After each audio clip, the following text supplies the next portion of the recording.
অনুষ্ঠান বাড়ির মতো ভেটকি মাছের কালিয়া রেসিপিটা বানানোর জন্য এখানে 600 গ্রাম ভেটকি মাছ ভালো করে ধুয়ে লবণ মাখিয়ে জল ঝরিয়ে নিয়ে তারপর আমি হলুদ মাখিয়েছি। আর এখানে দেখলে যে মশলাগুলো ওটাকে পেস্ট করে নেব, আর কড়াইতে সর্ষের তেল দেবো, অল্প একটু লবণ ছিটিয়ে মাছগুলোকে ভেজে নেব। বেশি কড়া করে ভাজবো না, তাহলে মাছের স্বাদটা নষ্ট হয়ে যাবে। একটু এরকম লাল হবে, তারপর মাছগুলোকে ভেজে তুলে নেবো। ওই তেলের মধ্যে শুকনো লঙ্কা, গোটা গরম মশলা আর গোটা জিরে ফোড়ন দেবো। 3টে মিডিয়াম সাইজের কুচানো পেঁয়াজ দিয়ে ভালো করে লাল লাল ভেজে পেস্ট করা মশলাটা দিয়ে খুব ভালো করে কষাবো।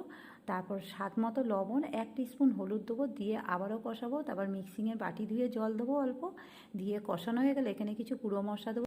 জিরের গুঁড়ো, কাশ্মীরি লঙ্কার গুঁড়ো 1 টিস্পুন, 1/2 টিস্পুন লাল লঙ্কার গুঁড়ো, সামান্য একটু চিনি দিয়ে আবারও কষিয়ে নেবো।